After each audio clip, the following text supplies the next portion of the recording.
Welcome to వార్తా 9 news. ముందుగా headlines చూద్దాం. పార్వతీపురం మన్యం జిల్లా భావినిలో mega parents teachers meeting. CM Chandrababu చేతుల మీదుగా గ్యారంటీడ్ ఎఫ్ఎల్ఎన్ కార్యక్రమం ప్రారంభం. ప్రభుత్వ పాఠశాలల్లో క్లిక్కర్ విధానానికి శ్రీకారం చుట్టిన ప్రభుత్వం. విద్యార్థులు తల్లిదండ్రులతో ముఖాముఖి నిర్వహించిన సీఎం మంత్రి లోకేష్. చంద్రబాబుకు ఆహ్వానం. రాష్ట్రాల సఖ్యతపై కోమటిరెడ్డి సందేశం. తెలంగాణ ఏపీ కలిసి నడవాల్సిన అవసరం ఉందని కోమటి స్పష్టం. గ్లోబల్ సమ్మిట్ కోసం చంద్రబాబును ఆహ్వానించిన కోమటిరెడ్డి. హైదరాబాద్ అభివృద్ధి విజన్ 2020 ప్రతిబింబమేనని కోమటి వ్యాఖ్య.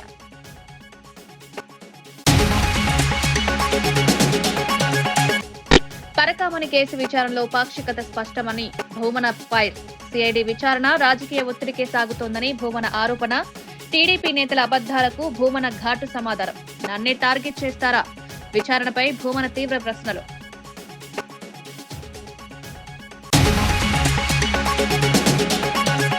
కాంగ్రెస్ విజయోత్సవాలు ప్రజలకి అవమానమన్న ఏలేటి. 2 ఏళ్ల పాలన విఫలం. విజయోత్సవాలపై ఏలేటి ఘాటు విమర్శ. హామీలు నెరవేర్చని కాంగ్రెస్ కు సంబర హక్కు లేదన్న ఏలేటి. రుణమాఫీ ఎక్కడ? కాంగ్రెస్ సంబరాలపై ఏలేటి అసహనం. విజయవాడలో శివరాజ్ కుమార్. చంద్రబాబు బయోపిక్ పై ఆసక్తికర వ్యాఖ్యలు. కనకదుర్గమ్మ అమ్మవారిని దర్శించుకున్న శివరాజ్ కుమార్ చంద్రబాబు బయోపిక్ లో నటిస్తారా అంటూ మీడియా ప్రశ్న. భవిష్యత్తులో వచ్చే అవకాశాలను అప్పుడు చూస్తారని వ్యాఖ్య.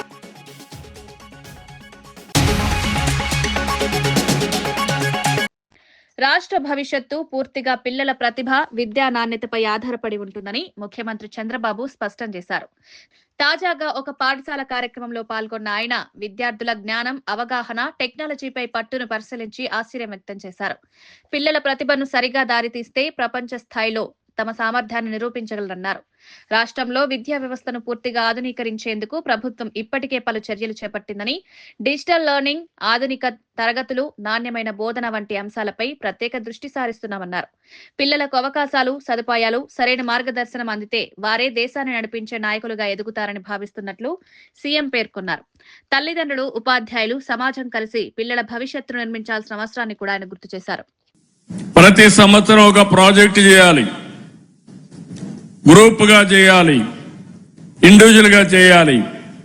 ఆ ఫలితాలుగా వస్తే మీకు రాబోయే రోజుల్లో మీరే పరిశ్రమలు ప్రారంభించే పరిస్థితికి వస్తారు. దానికి మొదటి మెట్టు ఈ సబ్మిట్, ఏదే స్టూడెంట్స్ ఇన్నోవేటర్స్ పార్ట్నర్షిప్ సబ్మిట్. రాష్ట్ర స్థాయిలో నేను పెడతాను, జిల్లా స్థాయిలో మీరు పోటీలు పెట్టండి, స్కూల్లో పెట్టండి. తర్వాత మీరు వాళ్ళని సెలెక్ట్ చేసి నేను పారిశ్రామికవేత్తలందరినీ రమ్మంటాను, వాళ్ళు కూడా వస్తారు. వీళ్ళు చేసినట్టుగా ఉపయోగం ఉంటే దాన్ని అమలు చేయించే బాధ్యత నేను తీసుకుని ఈ పిల్లల భవిష్యత్ ప్రతిభని గుర్తించి రివార్డులు కూడా ఇప్పించే బాధ్యత నాదని డిపార్ట్మెంట్కి చెప్తున్నా. చదువు అనేది స్కూల్లో చదువుకోవడం కాదు, నేర్చుకున్న విద్యని, నాలెడ్జ్ని మళ్లీ ఏ విధంగా సమస్యల పరిష్కారానికి ఉపయోగించాలో అది చిన్నప్పటి నుంచే నేర్పించగలిగితే ఇది సాధ్యం. ఈ కార్యక్రమాన్ని జనవరి 2లో పెట్టమని చెప్పి అడిగాను, పెడతామని చెప్పి ఒప్పుకున్నారు. అది కూడా ఒక ముఖ్యమైన కార్యక్రమం అని చెప్పి కూడా నేను మీకు తెలియజేస్తున్నా. బీసీ రిజర్వేషన్ల సమస్యపై రాష్ట్ర వ్యాప్తంగా చోటు చేసుకుంటున్న ఆత్మహత్యలన్నీ కాంగ్రెస్ ప్రభుత్వ పాలనా వైఫల్యమేనని మాజీ మంత్రి శ్రీనివాస్ గౌడ్ తీవ్రంగా మండిపడ్డారు. రిజర్వేషన్ల పేరుతో బీసీల ఆశలను దారుణంగా మోసం చేసిన ప్రభుత్వం ప్రజల ప్రాణాలతో ఆటలాడుతోందని ఆరోపించారు. విద్య, ఉద్యోగాల్లో హామీలను అమలు చేయకపోవడంతో బీసీ యువతలో తీవ్ర నిరాశ నెలకొంటుందని పేర్కొన్నారు. ఈ ఆత్మహత్యలు వ్యక్తిగత నిర్ణయాలు కాదు, కాంగ్రెస్ ప్రభుత్వం నిర్లక్ష్యం, వైఖరికి నేరుగా ఫలితమన్నారు. రాష్ట్రంలోని అన్ని బీసీ సంఘాలు, మేధావులు, సామాజిక సంస్థలు ఏకమై ప్రభుత్వాన్ని ప్రశ్నించే సమయం వచ్చిందని హెచ్చరించారు. ప్రజా ఒత్తిడి పెరగకపోతే రిజర్వేషన్ల సమస్యను పరిష్కరించే ఉద్దేశం ప్రభుత్వానికి లేదని స్పష్టం చేశారు. బీసీల హక్కుల కోసం ఆయన తాను ఎక్కడైనా ఎప్పుడైనా పోరాడేందుకు సిద్ధమన్నారు. ప్రజా వ్యతిరేక విధానాలపై రాష్ట్ర వ్యాప్తంగా ఉద్యమాలు మరింత ఉధృతం చేస్తామని పిలుపునిచ్చారు. మంత్రిత్వ శాఖ లేదు, ఇక్కడ ఈ ప్రభుత్వం అయితే పూర్తిగా తడిగుడ్డ వచ్చి కోసేస్తుంది. అందరి ఐక్యమై కొట్లాడి సాధించుకుందాం తప్ప ఇట్లా మనం ఆత్మహత్యలు చేస్తూ పోతే ఇక మనం కష్టమవుతుంది. మీలాంటి వీరులు ధైర్యంగా ఒక్కసారి రివర్స్ గా ఆలోచన చేయండి. ఏమైనా సాధించవచ్చు, ప్రాణానికి తెగించిన ఏమైనా చేయొచ్చు. కనుక ఈ ప్రభుత్వాన్ని ఎట్లా మనం గడగడలాడించాలి, ఇలాంటి మోసపూరిత ప్రభుత్వాలను ఎట్లా మట్టి కనిపించాలి, పోరాట పంత ఎట్లా ఎన్నుకోవాలి అనే దాని మీద మీరు అందరూ ఆలోచన చేయండి. మేధావులందరూ కూడా ఆలోచన చేయండి దయచేసి. మేము పార్టీల పరంగా మేము ఉన్నాం, మేము కొట్లాడడానికి సిద్ధంగా ఉన్నాం. తెలంగాణ ఉద్యమ తరహా అందరం కలిసి వచ్చే వాళ్ళందరినీ ఐక్యం చేసి ఒక ఏకైక లక్ష్యంతో ముందుకు పోవడానికి మేము అందరం కూడా ప్లాన్ చేస్తా ఉన్నాం. అనునిత్యం మేము కూడా దాని మీదనే ఉన్నాం. దయచేసి చాలా మంది కూడా బయట నుంచి అందరూ కూడా సహకరిస్తున్నారు. మరి ఎవరు సహకరించలేకున్నా మనమైతే కొట్లాడితే ఏదైనా సాధించవచ్చు. కనుక దయచేసి ఆత్మబలిదానం వైపు చూడకండి, పోరాటాలు ఎట్లా చేద్దామని ఇప్పుడు చూడండి. అందరు ఐక్యంగా అండి. ఈ ప్రభుత్వందే బాధ్యత ఇది. అక్కడ ఆదిలాబాద్ లో ఆత్మహత్య చేసుకోవడానికి ప్రభుత్వమే బాధ్యత, నల్గొండలో జరిగినటువంటి సంఘటనకు ప్రభుత్వమే బాధ్యత, ఈ రోజు ఈ ఆత్మహత్య చేసుకోవడానికి కూడా ప్రభుత్వమే బాధ్యత. ఏం జరిగినా ప్రభుత్వందే బాధ్యత. ఇక ఇక్కడ నుంచే మనం ప్రారంభిద్దాం. దయచేసి ఖచ్చితంగా అందరిని ఐక్యం చేసి ఈ మోసం చేసిన వాళ్ళని మట్టి కరిపిద్దాం. మీరు కూడా ఓట్లు వేసేటప్పుడు ఆలోచన చేయండి. దయచేసి ఎవరికి ఓటేయాలి ఆలోచన చేయండి. మీరు ప్రజలు కరెక్ట్ గా ఆలోచన చేయనందుకు ఇన్ని కష్టాలు వస్తూ ఉన్నాయి. ప్రజలు కూడా ఆలోచన ఎప్పుడైతే చేస్తారో, తమిళనాడు తర ఆలోచన చేస్తారో వీళ్ళందరూ చక్కగా అవుతారు. ఓట్లు వేసేది మనం, కూర్చోబెట్టేది మనం, మళ్ళీ అడుక్కునేది మనం. కనుక వేసేటప్పుడు ఆలోచన చేస్తే ఈ పరిస్థితి ఉండదని చెప్పి తెలియజేస్తున్నాం. ఖచ్చితంగా ఎక్స్గ్రేషియా 50 లక్షలు ఇవ్వడం కాకుండా పూర్తి బాధ్యత ప్రభుత్వాన్ని. అరకామణి వ్యవహారంలో న్యాయస్థానం ఇచ్చిన ఆదేశాలకు విరుద్ధంగా సిఐడి విచారణ జరిగిందని వైఎస్ఆర్సీపీ నేత మాజీ టీటీడీ చైర్మన్ భూమన కరుణాకర్ రెడ్డి తీవ్ర ఆగ్రహం వ్యక్తం చేశారు. న్యాయస్థానాలపై, న్యాయమూర్తులపై తనకెప్పుడు గౌరవమే ఉన్నప్పటికీ విచారణలో స్పష్టమైన పాక్షికత కనిపిస్తుందన్నారు. టీడీపీ నేతలు బీఆర్ నాయుడు, పట్టాభి, వర్లరామయ్య ఆధారాలు లేకుండా అవాస్తవాలు పర్యావసనాల్లా మాట్లాడుతున్నారని తీవ్రంగా మండిపడ్డారు. టీటీడీ బోర్డులో ఉన్న ఇతర సభ్యులను విచారణకు పిలవకుండా కేవలం రాజకీయ ఒత్తిడి కారణంగా తనను మాత్రమే లక్ష్యంగా చేసుకున్నారని ఆరోపించారు. విచారణ మొత్తం రికార్డు చేసినప్పటికీ తమ సంతకాలు తీసుకోకపోవడం తీవ్రమైన అనుమానం కలిగిస్తోందన్నారు. సిఐడి అధికారులు ప్రభుత్వ ఒత్తిడికి తలొగ్గి పనిచేస్తున్నారని, చంద్రబాబుకు న్యాయస్థానాలపై గౌరవం లేదని ధ్వజమెత్తారు. తమను నిందితులుగా చూపించేందుకు కుట్ర జరుగుతోందని భూమన ఆరోపించారు. సిఐడి ఏసీబీ అధికారులు న్యాయస్థానానికే మస్కా కొట్టినారు, టోకరా వేసినారు. న్యాయస్థానం ఆదేశాల ముసుగును వేసుకొని మమ్మల్ని దోషులుగా, నిందితులుగా, నేరస్తులుగా, దొంగలుగా గత 3 నెలలుగా నిరంతరము ఈ పత్రికలలోనూ ఈ ప్రసార మాధ్యమాలలోనూ మమ్మల్ని తిట్టించటానికే ఈ విచారణను సాగించినారు. ఈ విచారణ సాగినన్ని రోజులు నిజానికి విచారణ అధికారులు వాళ్ళెవరు కూడా ఎవరిని ఏమి విచారించినాము అన్నది చెప్పరు. కానీ మరుసటి రోజున చంద్రబాబు గారిని మోసేటువంటి పత్రికలు ఆ విచారణ తతంగాన్ని రికార్డు చేసి దానికి సంబంధించి మా దగ్గర సంతకాలు తీసుకోనే లేదు. తీసుకోవాల్సినటువంటి అవసరం విచారణ చేసేటువంటి అధికారులకు ఉన్నదా లేదా అని నేను ప్రశ్నిస్తున్నా. ఒక్కరి దగ్గర కూడా మీరెందుకు సంతకాలు తీసుకోలేదు? న్యాయస్థానం పట్ల ఏమాత్రము గౌరవం లేని చంద్రబాబు గారి రాజకీయం ఇక్కడ కొనసాగుతున్నది కనుక ఆ బరితెగింపు ఈ ప్రభుత్వానికి ఉన్నది కనుక న్యాయస్థానాన్ని తమకు పూర్తిగా వాళ్ళిచ్చినటువంటి ఆదేశాన్ని అనుకూలంగా మలుచుకొని 3 నెలల పాటు మమ్మల్ని దొంగలుగా చిత్రీకరించేటువంటి ప్రయత్నం నిరంతరము చేసినారు. నేనే దొంగ అన్నారు కదా, సాక్ష్యాలన్నీ కూడా వాళ్ళ దగ్గర ఉన్నాయని చెప్పినాయి కదా, మరి వాళ్ళని పిలవాల్సినటువంటి బాధ్యత సిఐడి అధికారులకు ఉన్నదా లేదా? లేకుండా తతంగం ఎలా ముగించినారు మీరు? ఆంధ్రప్రదేశ్ కు తమ ప్రభుత్వానికి ప్రత్యేక స్థానం ఉందని మంత్రి కోమటిరెడ్డి వెంకటరెడ్డి తెలిపారు. తెలంగాణ రైజింగ్ గ్లోబల్ సమ్మిట్ కు ముఖ్యమంత్రి చంద్రబాబు నాయుడిని స్వయంగా ఆహ్వానించిన అనంతరం ఆయన మీడియాతో మాట్లాడారు. గతంలో చంద్రబాబు విజన్ 2020 ప్రకటించినప్పుడు చాలా మందిలాగే తాను ఆశ్చర్యపోయాయని, కానీ ఈ రోజు హైదరాబాద్ అభివృద్ధి ఆ విజన్ కి నిదర్శనగా నిలుస్తోందన్నారు. రెండు రాష్ట్రాలు పరస్పర సహకారంతోనే మరింత అభివృద్ధి సాధిస్తాయని, రాజకీయాలు ఎంత ఉన్నా ప్రజల ప్రయోజనాల కోసం కలిసి ముందుకు వెళ్లాల్సిన అవసరం ఉందని స్పష్టం చేశారు. పవన్ కళ్యాణ్ పై తాను ఇటీవల చేసిన వ్యాఖ్యలు అప్పటి పరిస్థితుల కారణంగానే జరిగాయని, ప్రస్తుతం ఎవరిని విమర్శించే ఉద్దేశం లేదని తెలిపారు.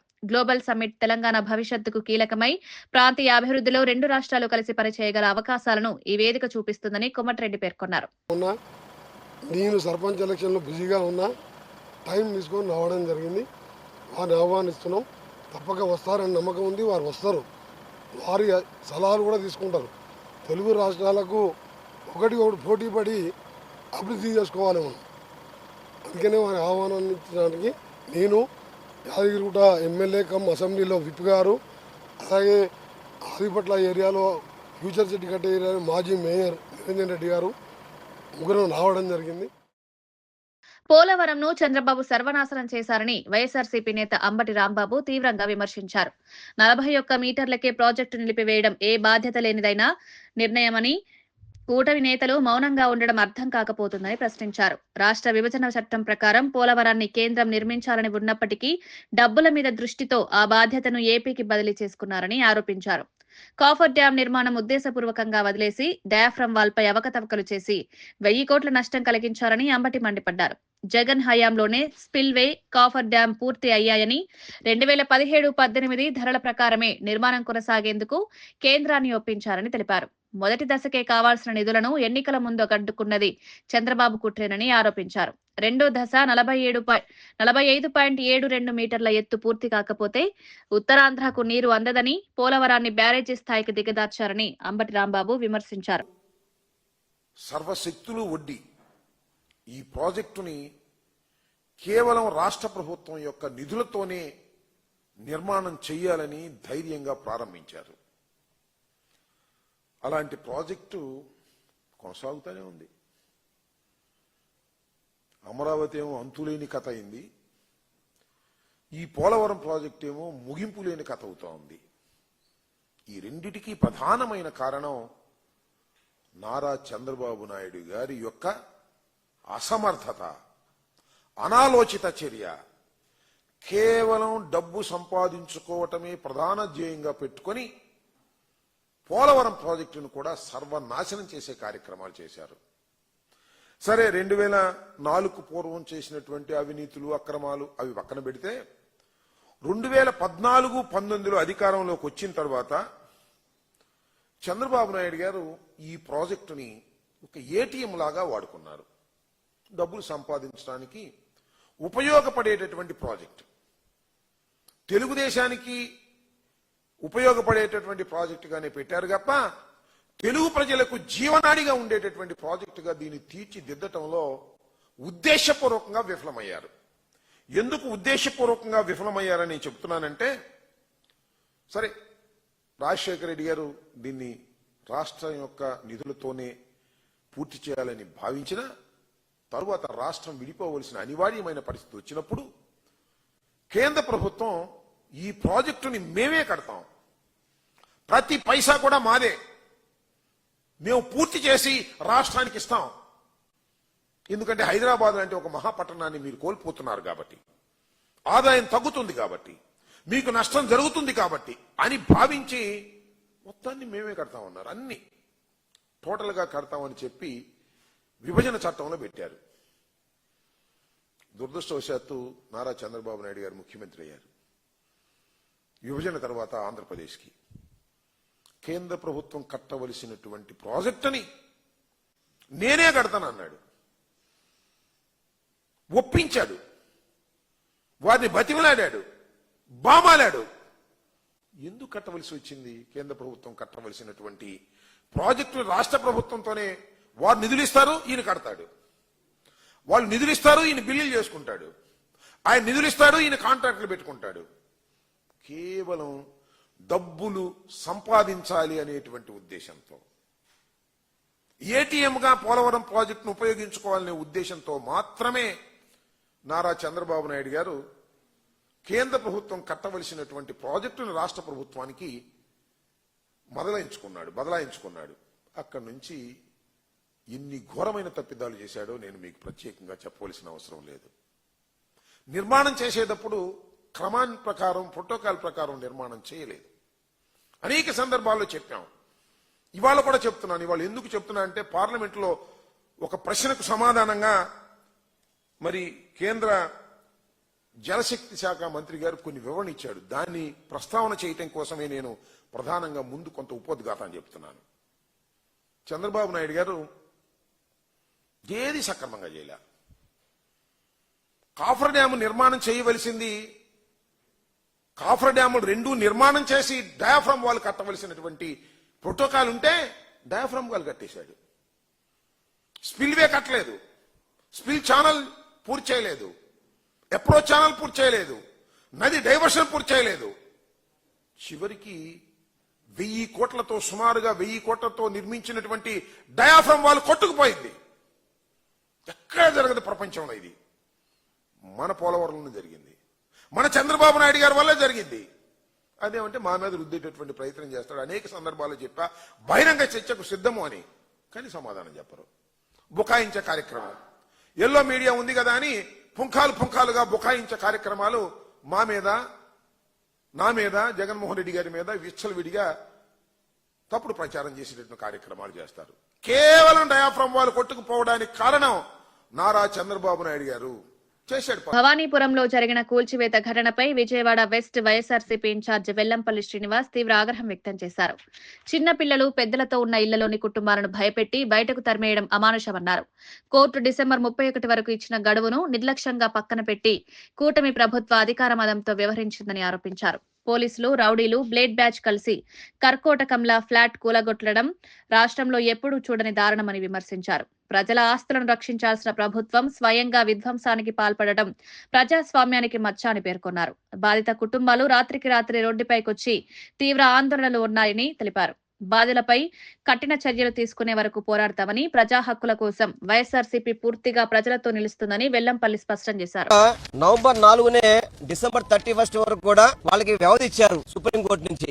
అయినా గానీ వీటిని పక్కన పెట్టేసి టెక్నికల్ ఇష్యూస్ చూపెట్టి అధికార మదముతో, ఎందుకంటే వీళ్ళు ఈ ఇష్యూ జరుగుతున్న నుంచి తెలుగుదేశం పార్టీ ఆఫీస్ లో నారా లోకేష్ గారు కంప్లైంట్ ఇచ్చారు, జనసేన ఆఫీస్ లో పన్నులు కడుతున్నారు, కరెంట్ ఉంది, వాటర్ సప్లై ఉంది, ప్రతిదీ కూడా ఆన్ రికార్డ్ గా వీళ్ళు ఇక్కడ నివసిస్తుంటే వాళ్ళు ఏదో మేము కోర్టులో మేము ఆర్డర్ తీసుకొచ్చామని చెప్పని సుప్రీంకోర్టులో టైం ఉన్నప్పటికీ కూడా వాటిని నిర్దాక్ష్యంగా కూల్చేసి, పాపం చిన్నపిల్లలు ఉన్నా గానీ వాళ్ళు బయట పడేసి వాళ్ళు చెప్తున్నారు మా ఇంట్లో కుక్క పిల్లలు అంటే వాటిని కూడా స్వచ్ఛస్తామనండి అని చెప్పనే విధంగా ఎవరో గిరి అని చెప్పి ఒక అతనంట. మరి పోలీసు అధికారులు ఇష్టం వచ్చినట్టు ఎవరైతే ఈ గోండాకు సంబంధించిన కొంతమంది వీళ్ళు తాగేసి ఇష్టం వచ్చినట్టుగా వీళ్ళని బయట పంపించడమే చాలా బాధాకరం. అదే చెప్తుందమ్మా, పెన్షన్ వస్తుంది నాకు 4000 రూపాయలు అని చెప్పని. నేను నిన్న కూడా చెప్పాను, చంద్రబాబు నాయుడు గారు ప్రతి నెల 1st తారీఖు పెన్షన్ కి వెళ్తారు, అదే పెన్షన్ కి ఇవ్వడానికి రావచ్చు, ఇక్కడికి చూడొచ్చు కదా. ఇక్కడ కేవలం ఇది అంతా కూడా వాళ్ళకి తెలిసే, వాళ్ళ కనుసన్నుల్లోనే పూర్తిగా స్థానిక ఎంపీకి తెలుసు, స్థానిక ఎమ్మెల్యేలు తెలుసు,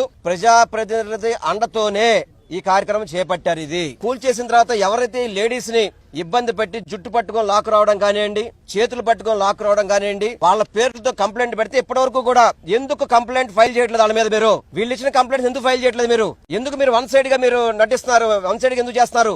వీళ్ళు కంప్లైంట్ ఇచ్చారు, అదే విధంగా ఇతరులు కూడా కంప్లైంట్ ఇచ్చారు. వీళ్ళ కంప్లైంట్స్ మాత్రం తీసుకున్న పరిస్థితి లేదు. ఏదైతే ఈ రాజకీయ పార్టీ నాయకులు, ఎవరైతే అధికార పార్టీ నాయకులు అండ ఉందో, ఎవరైతే దగ్గరుండి బలవంతంగా కూల్పించారో వాళ్ళు పెట్టిన కంప్లైంట్ మాత్రం మీరు తీసుకుంటున్నారు. ఎంతవరకు న్యాయం అండి? అంటే వీళ్ళందరూ ఆడవాళ్ళు కాదా? వీళ్ళందరూ ఆడవాళ్ళు కాదా అంటున్నా. వాళ్ళని మగవాళ్ళు చేతులు పట్టి లాగేయచ్చా బయటికి? బూతులు తిట్టచ్చా? ఇష్టం వచ్చినట్టు మాట్లాడచ్చా? అది కూడా పోలీసులు అడ్డం పెట్టుకొని, పోలీసులు పక్కనే పెట్టుకొని ఈ విధంగా అరాచకాలు చేస్తుంటే అసలు ఎక్కడ జరుగుతుంది పరిపాలన? మీరు చెప్తున్న 3 లక్షల ఇల్లు గృహప్రవేశం చేశాం, 4 లక్షల ఇల్లు గృహప్రవేశం చేశాం మీరు చెప్తున్నారు. అవన్నీ కూడా జగన్మోహన్ రెడ్డి గారు కట్టిన ఇప్పుడు మీరు గృహప్రవేశం చేస్తున్నారు. మీరు మీ జన్మలో ఒక ఇల్లు ఎప్పుడు కట్టించారా? ఇల్లు కోల్చడం తప్ప మీకు కట్టే చరిత్ర మీకు ఎక్కడ ఉంది? కూటమి ప్రభుత్వం ఇల్లు కోల్చడం తప్ప కట్టే చరిత్ర లేదు. దయచేసి చంద్రబాబు నాయుడు గారు గానీ, నారా లోకేష్ గానీ, పవన్ కళ్యాణ్ గానీ మీరు స్పందించండి. దీని మీద ఎవరైతే మీ నాయకులు ఉన్నారో వాళ్ళ మీద యాక్షన్ తీసుకోండి. వీళ్ళకి తగిన న్యాయం చేయాల్సింది. మీరు చేయకపోతే తప్పకుండా వీళ్ళతో పాటు వైఎస్ఆర్ కాంగ్రెస్ పార్టీ నాయకులు, మాజీ ముఖ్యమంత్రి జగన్మోహన్ రెడ్డి గారు కూడా ఈ రోజు మాట్లాడారు ఈ విషయంలో. తప్పకుండా వాళ్ళకి న్యాయం జరిగే వరకు మన అందరం కూడా తోడుగుండామని కూడా చెప్పమని చెప్పారు. వీళ్ళని జగన్మోహన్ రెడ్డి గారి దగ్గర కూడా తీసుకువెళ్తా నేను. తప్పకుండా వీళ్ళకి న్యాయం చేయడానికి జగన్మోహన్ రెడ్డి గారు ఏ విధంగా చేయాలో ఆ విధంగా చేస్తారు తప్పకుండా. ఆయన కూడా ఒకటే చెప్పారు, వీళ్ళ తరపున మీరు పోరాటం చేయండి, ఎటువంటి సహకారం కావాలో మనం అందిస్తాం, తప్పకుండా వీళ్ళకి న్యాయం జరగాలని చెప్పి జగన్మోహన్ రెడ్డి గారు కూడా చెప్పారు. ఈ రోజు కనీసం స్థానిక ఎంపీలు గానీ, కేసీఆర్ చిన్ని గారు ఆయనకి ఆటలాడుకోవడానికి ఏదో ఉత్సవాలను చేయడానికి టైం ఉంటుంది కానీ ఇటువంటి కార్యక్రమాల దగ్గర రావడానికి మాత్రం టైం ఉండదు ఆయనకి. విజయవాడలో ఇటీవల జరిగిన ఇళ్ల కూల్చివేతపై మేయర్ రాయన భాగ్యలక్ష్మి తీవ్ర ఆగ్రహం వ్యక్తం చేశారు.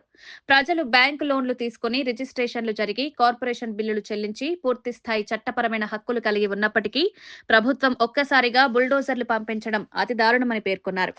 ఇలాంటి అరాచక పాలన ఎప్పుడూ చూడలేదని మేయర్ వ్యాఖ్యానించారు. ప్రజలను రోడ్డు మీదకు నెట్టే విధంగా ప్రభుత్వం వ్యవహరిస్తోందని, ముందస్తు నోటీసులు ఇవ్వకుండా కూల్చివేయడం ప్రజాస్వామ్యానికి మచ్చ అని అన్నారు. బాధితులతో కలిసి నిలబడి వారి సమస్యలను రాష్ట్ర, జాతీయ స్థాయిలో ప్రదర్శించేందుకు కట్టుబడి ఉన్నానని స్పష్టం చేశారు. ప్రభుత్వంలోని అస్పష్టత, తొందరపాటు నిర్ణయాలు ప్రజల్లో తీవ్ర ఆందోళనకు దారితీస్తున్నాయని భాగ్యలక్ష్మి విమర్శించారు. ఈ చర్యల వెనుక ఉన్న బాధ్యులను ప్రజలు తప్పక ప్రశ్నిస్తారని ఆమె నమ్మకం వ్యక్తం చేశారు. ఇల్లులు కట్టుకుంటే ఒక్క నిమిషంలోనూ వచ్చి బుల్డోజర్ తోటి కొట్టి మీరు ఇల్లుల్ని కూలదోసినారే, రేపొద్దున వాళ్ళు బ్యాంకు లోన్లు ఎలా కడతారు? బ్యాంకులు ఊరుకుంటాయా? ఆ లోన్లు క్రియేట్ చేయకపోతే వాళ్ళు ఊరుకుంటారా? ఈ రకమైన పరిస్థితులను, ఇంత దారుణమైన పరిస్థితులు ఇక్కడ ఉంటూ లోకల్ నాయకులు ఏం చేస్తున్నారు? లోకల్ ఎమ్మెల్యే గారు ఏం చేస్తున్నారు? ఎంపీ గారు ఏం చేస్తున్నారు? ఇన్ని రకాలుగా వాళ్ళు ఎక్కే గడప దిగే గడప ప్రతి ఒక్క నాయకుడి దగ్గరికి, ముఖ్యమంత్రి దగ్గర నుంచి, లోకేష్ గారి దగ్గర నుంచి, పవన్ కళ్యాణ్ గారి దగ్గర నుంచి అలా ఎక్కన గడపంటూ లేదు, ఎక్కన చెప్పని అధికారులు లేరు. కానీ ఒక్కరు వచ్చి ఏందమ్మా మీ బాధ అని అడిగినోళ్ళు లేరు. ఈ రోజు వాళ్ళు ఎవరైతే వీళ్ళు కమ్మినారో కనీసం వాళ్ళని కూడా ప్రశ్నించే ఇది లేదు. ఎంత దారుణంగా ఉంది. అమ్మినోళ్ళు బానే ఉన్నారు, ఈ రోజు మేము కోర్టులో గెలుచుకున్నాము అన్నోళ్ళు బానే ఉన్నారు. మరి వీళ్ళ పరిస్థితి ఏంటి? వీళ్ళకి ఎవరు న్యాయం చేస్తారు? ఇంత అన్యాయం చేస్తున్నారా?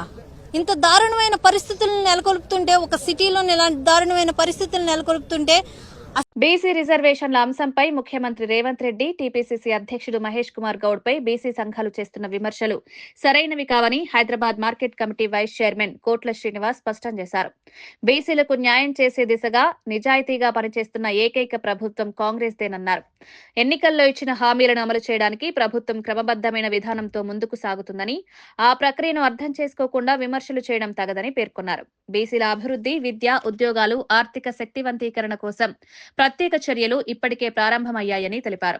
సమాజం మొత్తం అభివృద్ధి చెందాలంటే బీసీలు బలపడాలని, ఆ దిశగా ప్రభుత్వం స్పష్టమైన రోడ్ మ్యాప్ తో పనిచేస్తోందన్నారు. రాజకీయ ప్రయోజనాల కోసం కొందరు చేస్తున్న విమర్శలను పట్టించుకోవద్దని, బీసీలకు కాంగ్రెస్ ప్రభుత్వం అండగా ఉంటుందని కోట్ల శ్రీనివాస్ భరోసా ఇచ్చారు. మద్దతుగా నిలబడి ఆ రోజు మరి జంతర్ మంతర్ లో విజయం చేసే సంగతి బీసీ సంఘాలు మర్చిపోయినాయి. అదే విధంగా మీరు రాష్ట్ర బంద్ ఇస్తే సాక్షాత్తు మా పిసిసి అధ్యక్షుడు బొమ్మ మహేష్ కుమార్ గౌడ్ గారు పాల్గొని కాంగ్రెస్ పార్టీ మద్దతు, ఆ రోజు ప్రభుత్వంలో మేము ఉన్నప్పటికీ కూడా మీ బంద్కు మద్దతు తెలిపిన సంగతి మర్చిపోయి ఈరోజు రేవంత్ రెడ్డి గారి మీద, అదేవిధంగా మా పిసిసి ప్రెసిడెంట్ మీద అవాకు చెవాకులు పేరడము తగదని సందర్భంగా హైదరాబాద్ ను భవిష్యత్ తరాల అవసరాలకు తగిన విధంగా అభివృద్ధి చేసే స్పష్టమైన ప్రణాళికతో కూటమి ప్రభుత్వం ముందుకు సాగుతోందని TPCC general secretary doctor Charan Kaushik Yadav తెలిపారు. హైదరాబాద్ ను కాలుష్య రహిత నగరంగా సుస్థిర అభివృద్ధి దిశగా నడిపించేందుకు హిల్ట్ పాలసీని ప్రభుత్వం తీసుకువచ్చిందన్నారు. కాకుండా హైదరాబాద్ సిటీలో కూడా కొన్ని ప్రాంతాల్లో కాలుష్యం ఎదిలే ఇండస్ట్రీస్ పెద్ద ఎత్తున ఉన్నాయి కాబట్టి అవన్నిటిని కూడా జోన్ చేంజ్ చేసినట్లయితే ప్రధానంగా కంపెనీలు పెట్టుకున్న వాళ్ళకి లాభదాయకం ఉంటుంది. అదే కాకుండా వాళ్ళు బయటికి వెళ్ళి భూములు కూడా కొనుగోలు చేస్తానికి ఈజీగా ఉంటుందని చెప్పి ప్రభుత్వం భావించి ఒక గొప్ప నిర్ణయం తీసుకొని 45 రోజులలో ప్రాసెస్ కంప్లీట్ చేస్తాం, 9 రోజుల కాలం పాటు టైం ఇస్తే దాన్ని రాజకీయం చేసే ప్రయత్నం బీఆర్ఎస్ పార్టీ కేటీఆర్ గారు చేస్తూ ఉన్నాడు. ఏకంగా భూ యజమానులను బెదిరించే ప్రయత్నం కేటీఆర్ గారు చేస్తా ఉన్నారు. అంటే మెడికల్ కాలేజీల ప్రైవేటీకరణ రాష్ట్రానికి తీవ్రమైన నష్టం చేస్తుందని వైఎస్ఆర్సీపీ నేత, మాజీ మంత్రి సీదిరి అప్పలరాజు మండిపడ్డారు. ప్రజా సంపదను అక్రమంగా దోచుకునే ప్రయత్నం ఇదే తప్ప అభివృద్ధి కాదని ఆయన ఆగ్రహం వ్యక్తం చేశారు. ప్రైవేటీకరణను ఆపాలని నిరంతరం పోరాటం చేస్తున్నామన్న అప్పలరాజు, తమ మాట వినకుండా ప్రభుత్వం ప్రజలకు అందుబాటులో ఉండాల్సిన వైద్యాన్ని వ్యాపారం చేస్తోందని విమర్శించారు. 16 నెలల్లోనే 2.5 లక్షల కోట్లకు పైగా అప్పులు చేసి రాష్ట్రాన్ని అప్పుల బారిలోకి నెట్టారని ఆరోపించారు. అదే సమయంలో జగన్ హయాంలో నాడు నేడు వంటి పథకాలతో విద్యా సంస్థల రూపురేఖలు మారినప్పుడు దాన్ని విధ్వంసమని విమర్శించిన చంద్రబాబు, ఇప్పుడు చేస్తున్న అప్పు పాలన అసలు విధ్వంసమన్నారు. ప్రజాస్వామ్యంలో ప్రజలే యజమానులు, వారి ఆస్తులను ప్రైవేట్ చేతుల్లోకి ఇవ్వడం తీవ్ర అన్యాయమని అప్పలరాజు హెచ్చరించారు. ప్రభుత్వ నిర్ణయాన్ని వెంటనే వెనక్కి తీసుకోవాలని ఆయన డిమాండ్ చేశారు. మేము ఆపేసింది మీరు, ప్రతి పిల్లవాడు అవసరమైతే ఇంటి దగ్గర చదువుకోవాలని ట్యాబ్లు ఇచ్చింది మేము, ఆపేశారు మీరు. డిజిటల్ క్లాస్ రూమ్స్ తయారు చేసింది మేము, ఈ 16 నెలల కాలంలో ఒక్కటంటే ఒక్క కొత్త డిజిటల్ క్లాస్ రూమ్ తయారు చేయనటువంటి చేతకాని ప్రభుత్వం మీరు అని నేను అడుగుతా ఉన్నాను. ఏది విధ్వంసం? దీనిపైన ప్రజలందరూ కూడా చర్చించాల్సినటువంటి అవసరం ఉంది. చంద్రబాబు గారు మాట్లాడితే ఈ మాట మాట్లాడుతూ ఉన్నారు, విధ్వంసం చేశారు, విధ్వంసం చేశారు, విధ్వంసం చేశారు. ఈ రాష్ట్రాన్ని విధ్వంసం చేసి సర్వనాశనం చేస్తుంది మీరు అని నేనైతే అభిప్రాయపడతా ఉన్నా. అన్ని రంగాల్లో కూడా ఏం మాట్లాడుతున్నారు మీరు? అప్పు పుట్టడం లేదని మీరే మాట్లాడుతున్నారు, ఖజానా ఖాళీ అని మీరే మాట్లాడుతున్నారు, విధ్వంసం చేశారని మీరే మాట్లాడుతున్నారు, విచ్చలవిడిగా విశృంఖలంగా అప్పులు చేసి ఈ రాష్ట్రాన్ని అంధకారంలోకి నెడుతున్నారు మీరే. ఏది విధ్వంసం? ఇది విధ్వంసం చేస్తూ విధ్వంసం గురించి మీరు మాట్లాడుతూ ఉన్నారు. ఏమన్నది ఇంక ఈ రాష్ట్రంలో? టోటల్ ఇప్పటికే మొత్తం అమ్మేశారు. అసలు భూములు మిగిల్చారా? 99 పైసలకి ఎకరా, 100 రూపాయలకి ఎకరా, ఫ్రీకి 100కి, మీకు నచ్చితే ఫ్రీ. తెలంగాణలో 2 ఏళ్ల పాలన పూర్తి చేసుకున్న సందర్భంగా కాంగ్రెస్ ప్రభుత్వం విజయోత్సవాలు నిర్వహించడం ప్రజలను అవమానపరచడమేనని నిర్మల్ ఎమ్మెల్యే బీజేపీ శాసనసభాపక్ష నేత ఏలేటి మహేశ్వర్ రెడ్డి తీవ్రస్థాయిలో విమర్శించారు. ఎన్నికల సమయంలో ఇచ్చిన హామీల్లో ఏ ఒక్కదాన్ని కూడా పూర్తిగా అమలు చేయకుండా ప్రజలను మోసం చేసి ఇప్పుడు విజయోత్సవాలు చేసుకోవడం దురాశగా, దగ, రాజకీయాల స్పష్టమైన నిదర్శనమన్నారు. రైతు రుణమాఫీ, బీసీ రిజర్వేషన్లు, ఇళ్ల పట్టాలు, ప్రగతి భవన్ రద్దు వంటి కీలక హామీలను కేవలం ఓట్లు దోచుకునేందుకే ఉపయోగించారని, అధికారంలోకి వచ్చాక వెంటనే మాట మార్చారని మండిపడ్డారు.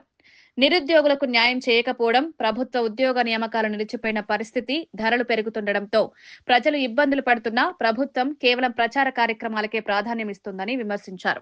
ప్రజల సమస్యలు పరిష్కరించని ప్రభుత్వానికి విజయోత్సవాలు చేసుకునే నైతిక హక్కు లేదని మహేశ్వర్ రెడ్డి స్పష్టం చేశారు. వరకు దాన్ని చట్టసభలో బిల్లు పెట్టే దమ్ము లేనటువంటి రేవంత్ రెడ్డి ఈరోజు ఏ ముఖం పెట్టుకుని విజయోత్సవాలు చేసుకుంటున్నావు, ఏ ముఖం పెట్టుకుని ఆదిలాబాద్కి నువ్వు విజయోత్సవాల పేరు మీద వచ్చినావో ప్రజలకు సమాధానం చెప్పాలని కోరుతా ఉన్నాను. గత 2 ఏళ్ల పాలనలో ఏమీ సాధించినటువంటి రేవంత్ రెడ్డి గారు పూర్తిగా అవినీతిలో కూరుకుపోయి కుంభకోణాల్లో, అవినీతిలో, పర్సంటేజీల పాలనలో, ఆర్ ట్యాక్సులు, ఆర్ఆర్ ట్యాక్సులు, బి ట్యాక్సులు, యూ ట్యాక్సులు, రకరకాల ట్యాక్సులతోటి తెలంగాణ రాష్ట్ర ప్రజలను వంచన చేస్తున్నటువంటి ఈ ప్రభుత్వం ఈరోజు విజయోత్సవాలని చెప్పి చెప్పుకోవడం సిగ్గుచేటని చెప్పి నేను తెలియజేస్తా ఉన్నా. కన్నడ నటుడు శివరాజ్ కుమార్ రాష్ట్ర పర్యటనలో భాగంగా విజయవాడ కనకదుర్గమ్మ ఆలయాన్ని దర్శించారు. ఆలయ అధికారులు సంప్రదాయ పూర్ణ కుంభంతో స్వాగతం పలికి ప్రత్యేక దర్శన ఏర్పాట్లు చేశారు. దర్శనానంతరం పండితులు ఆశీర్వచనం చేసి అమ్మవారి ప్రసాదాలు, చిత్రపటం అందజేశారు. అనంతరం మీడియాతో మాట్లాడిన శివరాజ్ కుమార్ ప్రత్యేక వ్యాఖ్యలు చేశారు. అవకాశం దొరికితే ఆంధ్రప్రదేశ్ ముఖ్యమంత్రి చంద్రబాబు నాయుడు బయోపిక్ లో నటించేందుకు సిద్ధంగా ఉన్నారని వెల్లడించారు. అలాంటి శక్తివంతమైన పాత్రను పోషించడం గౌరవంగా భావిస్తానన్నారు. ప్రస్తుతం విప్లవ నేత గుమ్మడి నర్సయ్య బయోపిక్ లో కీలక పాత్రలో నటిస్తున్నట్లు తెలిపారు. రామ్ చరణ్ నటిస్తున్న పెద్ది చిత్రంలో కూడా తాను మంచి పాత్రలో కనిపించనున్నానని వెల్లడించారు. తెలుగు ప్రేక్షకుల ప్రేమ ఎప్పుడూ ప్రత్యేకమని, ప్రతి సందర్శన తనకు ఆధ్యాత్మిక ఆనందం ఇస్తుందని శివరాజ్ కుమార్ అభిప్రాయపడ్డారు. అలాగే రాజకీయంలో కానీ ప్రజా సమస్యలు ఆయన బయోపిక్ లో అయినా నటించే అవకాశం ఉందా? మంచి డైరెక్టర్ వచ్చి మీకు అది చెప్పారు. ఇప్పుడు ఫస్ట్ టైం ఇప్పుడు చేస్తున్నానండి, చూస్తామండి. తర్వాత అప్పుడు వస్తే ఫెంటాస్టిక్ అండి, నో డౌట్ అబౌట్ ఇట్. ఇక్కడ కాదండి, ఇండియాలో మటు కాదండి, ఈవెన్ అబ్రాడ్లో చాలామంది ఉన్నారు, చాలామంది గుర్తుపెడతారు అండ్ ది రెస్పెక్టర్స్ అండ్ మంచి ఫుడ్ ఇక్కడ, very good food. I love Andhra food. I think good response వస్తుంది అని ఒక నమ్మకం ఉందండి, చూస్తామండి.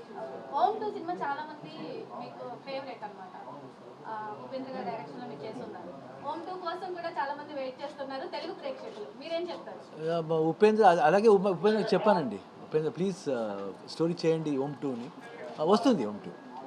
దేశంలో ఎంతమంది ప్రజాప్రతినిధులు, పాలకులందరూ ఓన్లీ ఫర్ గుమ్మడి నర్సయ్య గారినే ఎందుకు ఎంచుకున్నారు? డైరెక్టర్ గారు మీకు ఏ విధంగా స్టోరీ నేరేషన్ చేశారు? సింపుల్ అండి, సింపుల్ అండ్ సింప్లిసిటీ. వాడికి సింపుల్గా ఉన్నారు, సింప్లిసిటీ ఉంది. అదే టైంలో ఒక ఎయిమ్ ఉంది, ఏం చేయాలి అని ఎయిమ్ ఉంది, ఇంటెన్షన్ ఉండాలి.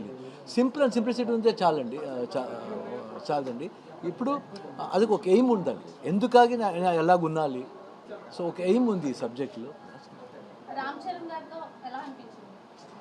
I love him, Andy. Only one thing I can say, I love Ram Charan. చెప్తా 100%. ఎస్ ఎస్. వార్తలు ముగించే ముందు ముఖ్యాంశాలు మరోసారి. పార్వతీపురం మన్యం జిల్లా భావినిలో mega parents teachers meeting. CM Chandrababu చేతుల మీదుగా గ్యారంటీడ్ FLN కార్యక్రమం ప్రారంభం. ప్రభుత్వ పాఠశాలల్లో క్లిక్కర్ విధానానికి శ్రీకారం చుట్టిన ప్రభుత్వం. విద్యార్థులు తల్లిదండ్రులతో ముఖాముఖి నిర్వహించిన సీఎం, మంత్రి లోకేష్.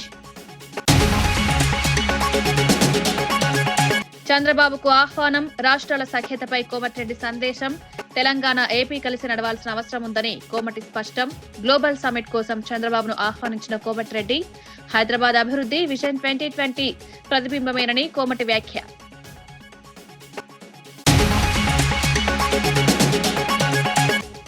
పరకామణి కేసు విచారణలో పాక్షికత స్పష్టమని భూమన ఫైర్.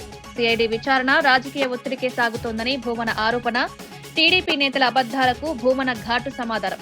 నన్నే టార్గెట్ చేస్తారా? విచారణపై భూమన తీవ్ర ప్రశ్నలు.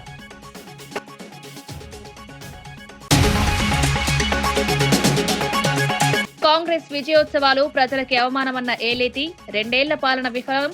విజయోత్సవాలపై ఏలేటి ఘాటు విమర్శ. హామీలు నెరవేర్చని కాంగ్రెస్ కు సంబర హక్కు లేదన్న ఏలేటి. రుణమాఫీ ఎక్కడ? కాంగ్రెస్ సంబరాలపై ఏలేటి అసహనం. విజయవాడలో శివరాజ్ కుమార్. చంద్రబాబు బయోపిక్ పై ఆసక్తికర వ్యాఖ్యలు. కనకదుర్గమ్మ అమ్మవారిని దర్శించుకున్న శివరాజ్ కుమార్ చంద్రబాబు బయోపిక్ లో నటిస్తారా అంటూ మీడియా ప్రశ్న. భవిష్యత్తులో వచ్చే అవకాశాలను అప్పుడు చూస్తారని వ్యాఖ్య.